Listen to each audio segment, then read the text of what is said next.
નમસ્કાર બાળકો, આજે આપણે ચેપ્ટર નંબર 2 પરમાણવીય બંધારણના ખૂબ જ અગત્યના ટોપિકમાં જઈ રહ્યા છીએ.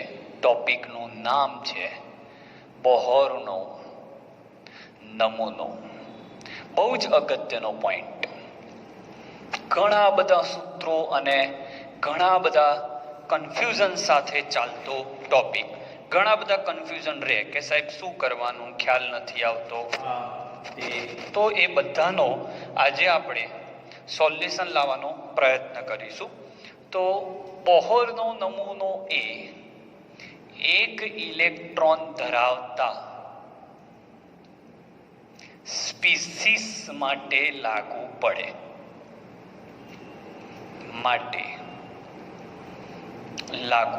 છે. ઓકે, બોહરનો નમૂનો જે છે એ કોને લાગુ પડે? તો એક ઇલેક્ટ્રોન વાળા એટલે હાઇડ્રોજનને લાગે, હિલિયમ પ્લસ ને લાગે, Li2 પ્લસ ને લાગે, બેરેલિયમ 3 પ્લસ ને પણ લાગે. ઓકે, આ બધાને બોહરનો નમૂનો લાગે છે. હવે થોડા સૂત્રો વિથ ડિટેલ કે ક્યારે કયું સૂત્ર વાપરવું, કારણ કે એ જ અગત્યનું છે બાળકો. મોટા ભાગે બાળકોને એ જ તકલીફ હોય છે કે પ્રશ્ન વાંચીને ખબર જ ના પડે કે આમાં કયું સૂત્ર આવશે. તો લેટ્સ ચેક ઇટ. ઇલેક્ટ્રોનની nમી કક્ષામાં ઉર્જા તફાવત શબ્દ ના હોવો જોઈએ, ઉર્જા. તો એનું સૂત્ર છે En બરાબર -R. ઓકે, હવે RH 1/n² છે, પણ આપણે અહીંયા Z² લઈશું અને એકમ જૂલ રાખીશું. ઓકે, કેમ એવું? તો અહીંયા જો સમજો સિમ્પલ કે હાઇડ્રોજન માટે આ સૂત્ર લગાડવું હશે તો Z બરાબર 1 તમે મૂકવાના જ છો. હિલિયમ માટે લગાડવું હશે તો અહીંયા Z બરાબર 2 આવશે. એટલે હાઇડ્રોજન માટે એક સૂત્ર અને હિલિયમ માટે બીજું સૂત્ર એવું હું કરતો નથી. સીધું દરેક પરમાણુને લાગુ પડી જાય એવું એક સૂત્ર તમારી સામે મેં મૂકી દીધું. ઓકે, આ સૂત્ર મૂક્યું. હવે આની અંદર પદ સમજજો ખાસ. આ જે છે એ રીડબર્ગ અચળાંક છે.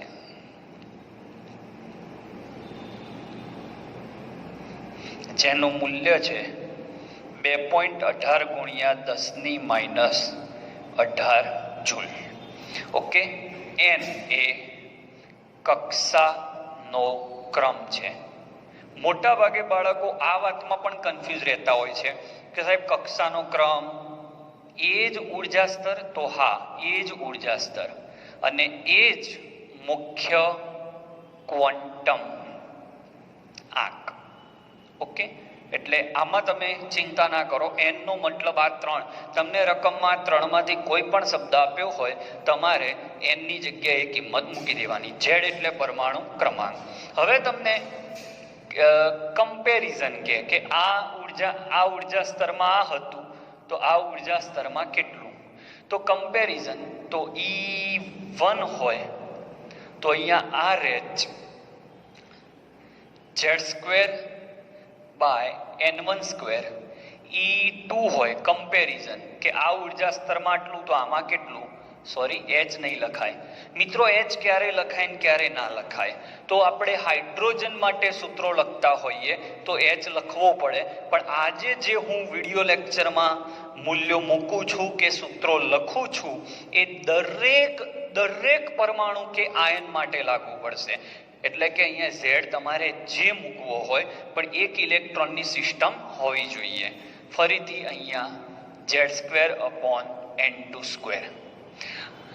હવે આ જ્યારે મેં સૂત્ર લખ્યું ત્યારે સમાન પરમાણુ છે અથવા સમાન સ્પીસીસ છે એવું ધારી લીધું છે. બહુ મજા આવશે હો, તમે જોતા રહેજો. તમને આજે આજના લેક્ચરમાં તમને સૂત્રો સિવાય કશું નહીં મળે, પણ એવા સૂત્રો શીખવાડીશ કે ગમે તેવો પ્રશ્ન આવે તમે પ્રશ્ન જોઈને કહી દો કે આમાં આ જ સૂત્ર લાગશે.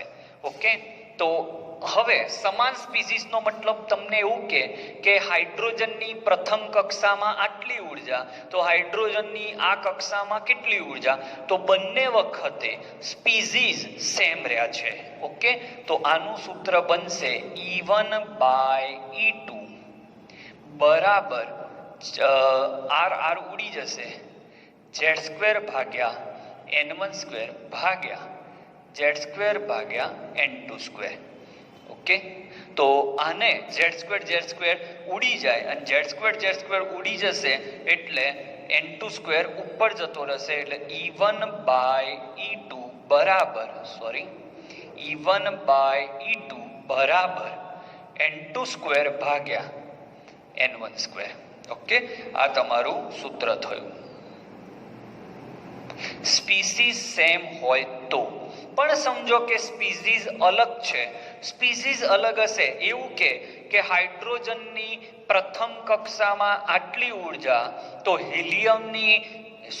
હિલિયમ પ્લસની બીજી કક્ષામાં કેટલી ઉર્જા, આવો પ્રશ્ન આવ્યો બાળકો. તો આમાં હાઇડ્રોજનનો ઝેડ જુદો અને હિલિયમનો પણ ઝેડ જુદો, તો આ જ સૂત્ર આવી રીતે થઈ જાય E1/E2 બરાબર આ તો એઝ ઇટ ઇઝ N2² ભાગ્યા N1² ગુણ્યા ઝેડ આવશે. હવે ઝેડ સામે જ છે એટલે E1 ની સામે Z1² છેદમાં Z2².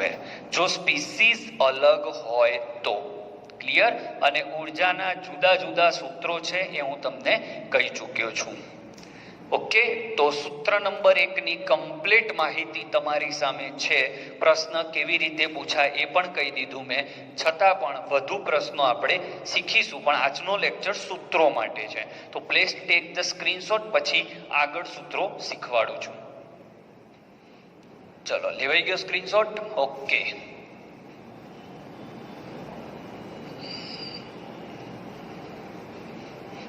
હવે આપણે એના કોણીય વેગમાન, વેગ, ત્રિજ્યા આ બધા સૂત્રો પર ચર્ચા કરવાના છીએ.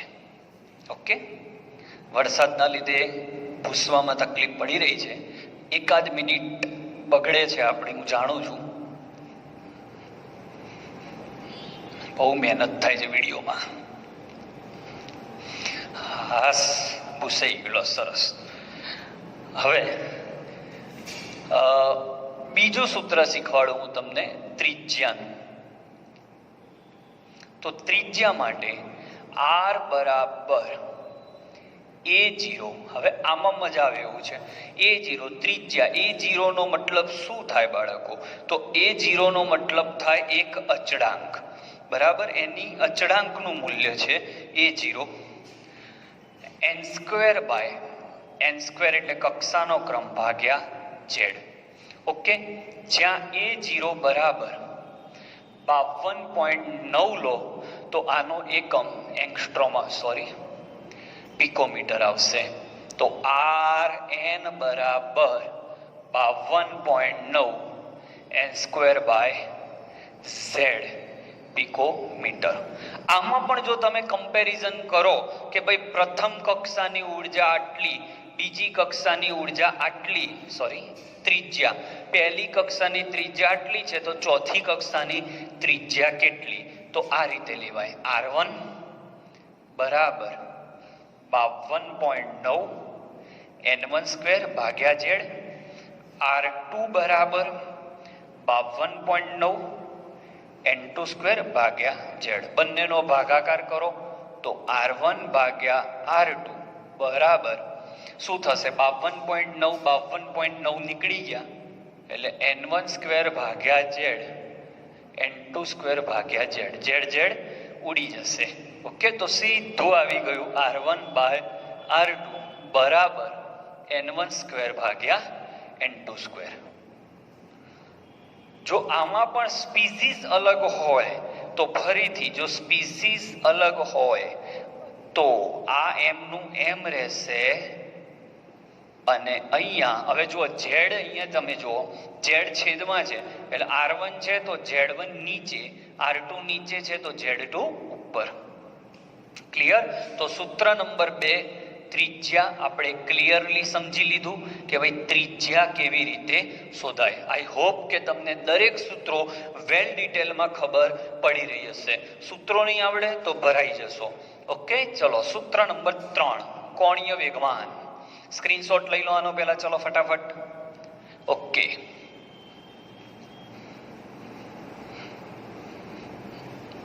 હવે લઈએ કોણીય વેગમાન અને વેગ. તો કોણીય વેગમાન માટે બહુ જ ધ્યાન રાખજો, કારણ કે કોણીય વેગમાન ગણવાના 2 સૂત્રો છે. એક ક્વોન્ટમ આંકમાં પણ આવે છે, એ વખતે આપણે એ માહિતી આપીશું, અને એ વખતે પણ હું તમને કમ્પેરિઝન શીખવાડીશ. અત્યારે કોણીય વેગમાન તો nમી કક્ષામાં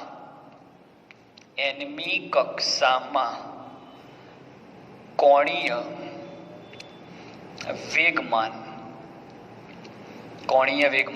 વેગમાનનું સૂત્ર છે mvr બરાબર h/2π ની પૂર્ણાંક સંખ્યા.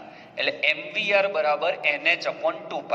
તમને એમ કે 5મી કક્ષાનું કોણીય વેગમાન જણાવો, તો 5મી કક્ષાનું કોણીય વેગમાન એટલે અહીંયા 5 મૂકી દેવાના. 5મી બોહર કક્ષા શબ્દ વાપર્યો હોય તો પણ અહીંયા 5 મૂકવાના. 5મા ઉર્જા સ્તરમાં કોણીય વેગમાન જણાવો તો પણ n ની જગ્યાએ 5 મૂકવાના. 5મી કક્ષા, યાદ રાખજો શબ્દ કક્ષા શબ્દ હોય તો જ આ સૂત્ર લાગશે. તો આ બધા પદ શું છે સાહેબ? તો આ છે ઇલેક્ટ્રોનનું દળ, આ છે ઇલેક્ટ્રોનનો વેગ, આ છે કક્ષાની ત્રિજ્યા, આ છે ઉર્જા સ્તર, આ છે પ્લાન્ક અચળાંક. બધા જ જાણે છે. હવે એમ ના કહેતા પાઈ એટલે શું એ પણ કહી દો. ઓકે, તો સૂત્ર નંબર 3. સૂત્ર નંબર 4 કે ભાઈ nમી કક્ષામાં તરંગની સંખ્યા કેટલી? તો nમી કક્ષામાં તરંગની સંખ્યા કેટલી? તો તરંગની સંખ્યા બરાબર n થાય. nમી કક્ષાનો પરિઘ કેટલો? પરિઘ એટલે 2πr. તો પરિઘ 2πr બરાબર n લેમ્બડા થાય.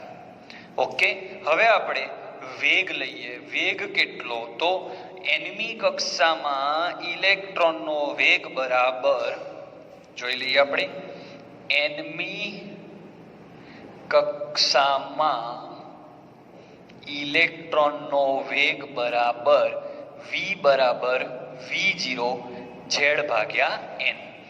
v બરાબર v0 z ભાગ્યા n, જ્યાં v0 ની જગ્યાએ આવશે 2.188 ગુણ્યા 10⁸ z/n સેન્ટીમીટર સેકન્ડ ઇન્વર્સ. તો nમી કક્ષામાં ઇલેક્ટ્રોનનો વેગ પણ તમારી સામે મૂકી દીધો. ઓકે, હવે nમી કક્ષામાં કુલ ઉર્જાનું સૂત્ર પૂછે. ઓકે, બહુ મસ્ત કોન્સેપ્ટ આવ્યો, આપણી બુકમાં નથી પણ પૂછાય છે. તો કુલ ઉર્જા બરાબર ઇલેક્ટ્રોનની ગતિ ઉર્જા વત્તા ઇલેક્ટ્રોનની સ્થિતિ ઉર્જા, પોટેન્શિયલ એનર્જી. ke એટલે કાઇનેટિક એનર્જી, pe એટલે બોલો પોટેન્શિયલ એનર્જી, અને પોટેન્શિયલ એનર્જી એટલે સ્થિતિ ઉર્જા.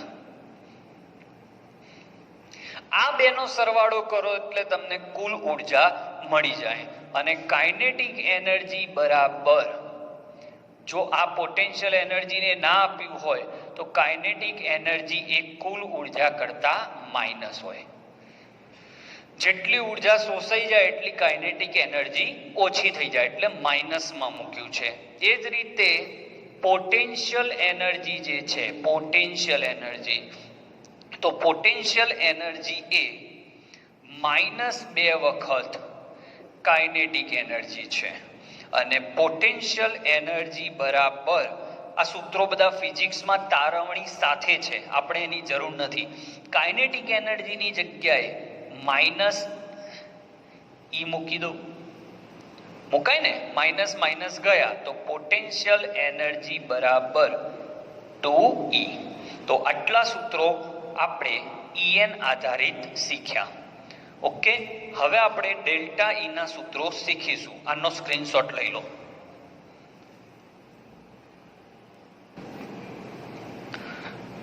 હવે આપણે સંક્રમણ આધારિત સૂત્રો અને એની માહિતી લઈશું. એ પહેલા એક સૂત્ર વિશે માહિતી લઈ લઈએ કે આયનીકરણ એન્થાલ્પીના બહુ પ્રશ્નો પૂછાતા હોય છે, તો એનું બહુ શોર્ટકટ છે. આયનીકરણ ઉર્જા માટે આયનીકરણ ઉર્જા કોઈ પણ તત્વની માગી હોય તો એ આયનીકરણ ઉર્જા જે હાઇડ્રોજનની આપી હોય એને Z² વડે ગુણવાનો. આ જે એકમમાં આપી હશે એ એકમમાંની ઉર્જા મળશે. ઓકે, હવે જે સૂત્રો હું શીખવાડવા જઈ રહ્યો છું એ ઉર્જા તફાવતથી ચાલુ થાય છે. ઉર્જા તફાવતથી ચાલુ થાય છે. અહીંયા તમારે સંક્રમણ શબ્દ આવે, ઉર્જા તફાવત શબ્દ આવે, Ni માંથી Nf માં જાય છે એવા સૂત્રો આવે, એવા શબ્દો આવે તો હું જે સૂત્ર આપું છું એ લગાડવાનું. ડેલ્ટા E બરાબર R ઇન્ટુ Z². હું Z² એટલા માટે લઈ રહ્યો છું બાળકો કે આપણું સૂત્ર કોઈ પણ દાખલા માટે તૈયાર રહે, એવું નહીં કે માત્ર hydrogen. R into Z² 1/Ni² minus 1/Nf². એકમ આવશે જૂલ. ઓકે, જ્યાં R નું મૂલ્ય રીડબર્ગ અચળાંક છે, વારે વારે કહેવાનું ના હોય, 2.18 ગુણ્યા 10⁻18 એનો એકમ છે, મૂલ્ય છે. ડેલ્ટા E ઉપરથી જ તમને આવૃત્તિને એ બધું મળે, પણ હું ડેલ્ટા E એકદમ ક્લિયર કરી લઉં પછી આગળ લઈ જાઉં. તો ડેલ્ટા E બરાબર, ઓર સાદું રૂપ આપું તો R Z².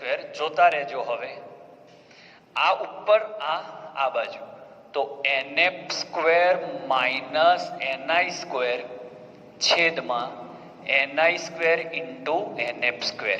તો ડેલ્ટા E બરાબર HV પણ છે, જ્યાં V બરાબર સંક્રમણ આવૃત્તિ અથવા બોહર આવૃત્તિ પણ કહેવાય.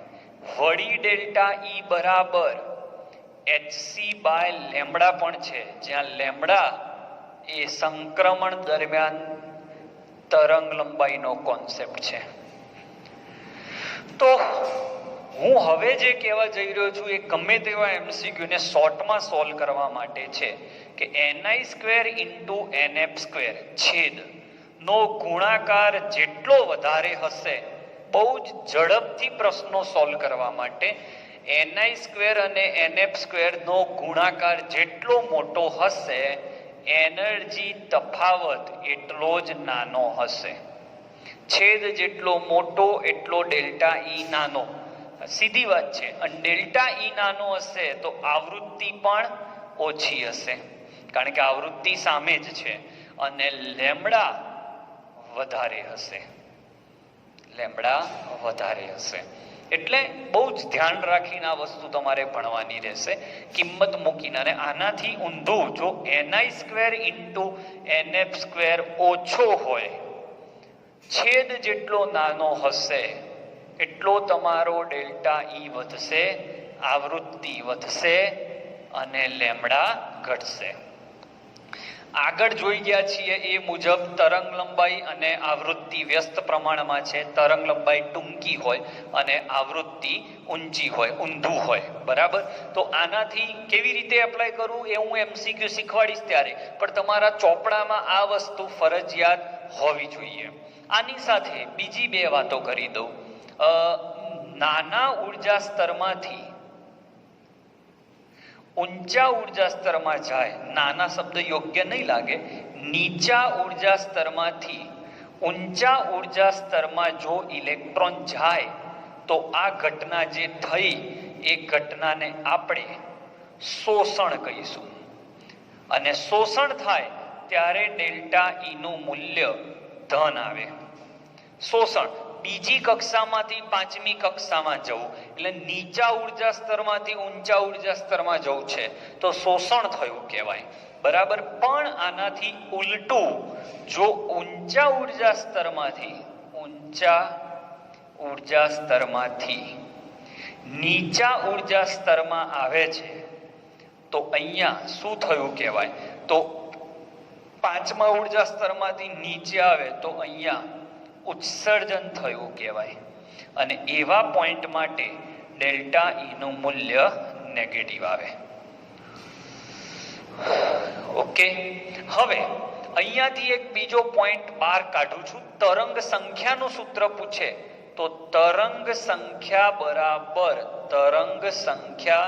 1/λ બરાબર ડેલ્ટા ઈ ભાગ્યા hc. આ hc આના છેદમાં જતો રહે. બરાબર. આવૃત્તિ અને 1/λ નું સૂત્ર પણ હમણાં આપું છું તો આટલાનો તમે અહીંયાથી જોઈ લો. ચલો બે સૂત્રોની જગ્યા છે, પછી સ્ક્રીનશોટ લઈ લો. આવૃત્તિનું સૂત્ર તમને બુકમાં આવડે છે 3.29 ગુણ્યા 10⁻15 z² બધામાં ગુણી નાખવાના એટલે ગમે તે માટે લાગુ પડે. ni² minus 1/nf². એકમ આવશે હર્ટ્ઝ. અને જો 1/λ નું સૂત્ર આવે તો 109/677 z² 1/ni² minus 1/nf² into અહીંયા એકમ સેન્ટીમીટર ઇન્વર્સ આવશે. ઓકે. તો આનો સ્ક્રીનશોટ લઈ લો. હજી આપણે સરસ ઉદાહરણો શીખવાના છે સૂત્રો સહિત.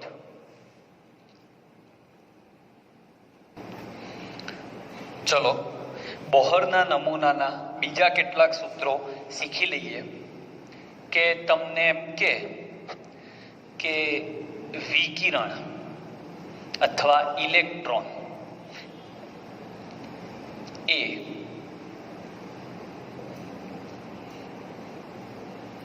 N2 માંથી, ખબર નહીં કઈ, એટલે N2 માંથી N1 માં સંક્રમણ કરે છે. સંક્રમણ કરવું એટલે ફરવું. સંક્રમણ કરે છે તો તેમાં ઉત્પન્ન થતી રેખાઓની સંખ્યા જણાવો. તો એના માટે એક સરસ સૂત્ર તમારી સામે મૂકું છું બાળકો. બહુ મસ્ત સૂત્ર. N2 minus N1 plus 1 divide by 2. Okay. તો ઉત્પન્ન થતી રેખાઓની સંખ્યા. ધારી લો કે તમને એમ કહ્યું કે છઠ્ઠા ઉર્જા સ્તરમાંથી બીજા ઉર્જા સ્તરમાં આવ્યું તો રેખાઓની સંખ્યા કેટલી? તો 6 - 2. મોટા આંકડામાંથી નાનો આંકડો બાદ કરવાનો. N2 માઇનસ N1 માં એ બહુ વાંધો નહીં આવે. અહીંયા 6 - 2 પ્લસ 1 ડિવાઈડ બાય 2. તો 4 ગુણ્યા 6 - 2 4 વત્તા 1 5/2 એટલે 10 રેખાઓ ઉત્પન્ન થશે. ઓકે. આ પણ એક સરસ સૂત્ર છે. હવે એવી વાતો કરવા જઈ રહ્યો છું જે તમને બહુ મજા આવશે. શ્રેણીઓના નામ તમે સાંભળ્યા હશે. લાયમન શ્રેણી, બામર, બુકમાં આવી ગયું છે એટલે બહુ ડિટેલમાં નહીં જવું. પાશ્ચિયન, બ્રેકેટ અને ફંડ. એક છઠ્ઠી પણ છે, હમ્ફ્રી. કઈ છે? હમ્ફ્રી. લાયમન, બામર, પાશ્ચિયન, બ્રેકેટ, ફ્રુન્ડ અને હમ્ફ્રી. આટલા છે. ઓકે. તો આનો મતલબ શું થાય કે ભાઈ લાયમન શ્રેણીનો ni 1 હોય, 2, 3, 4, 5 અને 6. હવે તમને એમ કહું કે લાયમનની પ્રથમ રેખા જોજો, પ્રથમ રેખા તો ક્યાંથી ક્યાં? તો 2 માંથી 1 માં. ઓકે, આની પ્રથમ રેખા તો 3 માંથી 2 માં. આની પ્રથમ રેખા તો 4 માંથી 3 માં. આની પ્રથમ રેખા 5 માંથી 4 માં. આની 6 માંથી 5 માં. આની 7 માંથી 6 માં. ચલો હવે તમને શોર્ટમાં શીખવાડ દઉં. બામરની ત્રીજી રેખા જણાવો. કઈ રેખા? ત્રીજી. તો બામર શ્રેણી પૂરી ક્યાં થાય? 2 થાય. ત્રીજી રેખા કીધી એટલે આમાં 3 ઉમેરવાના, એટલે 5 માંથી આવતો હશે. એટલે આ તમારો પહેલો ઉર્જા સ્તર, આ બીજો, એટલે Ni અને Nf. ધારો કે તમે લાયમન શ્રેણી કીધું, લાયમનની ચોથી રેખા. ચલો હેડો, ચોથી રેખા એનો શું મતલબ થયો? તો લાયમન ક્યાં પૂરો થાય છે? બોલો બોલો, લાયમન ક્યાં પૂરો થાય? એકે પૂરો થાય. ચોથી રેખા એટલે એમાં 4 ઉમેરો, તો એમાં રેખા 5મા માંથી આવતી હશે. સમજો. ચલો પાશ્ચનની વાત કરું. પાશ્ચનની ત્રીજી રેખા. ઓકે, તો પાશ્ચન પૂરું ક્યાં થાય છે બાળકો? બોલો બોલો. ત્રીજાએ પૂરું થાય છે ને? તો ત્રીજાએ પૂરું થાય છે ને, ત્રીજી રેખા એટલે એમાં 3 ઉમેરવાના, એટલે 6 માંથી. એટલે રકમમાં તમને એમ કહી દે કે લાયમનની બીજી રેખા માટે ઉર્જાનો તફાવત ગણો, તો તમને ખબર જ ના હોય કે સાહેબ બીજી રેખા એટલે શું? તો લાયમન 1 માં આવે છે. બીજી રેખા એટલે 1 માં 2 ઉમેરો, 3 માંથી 1 માં આવતો હશે, એટલે Ni 3 લેવાના અને Nf 1 લેવાનું.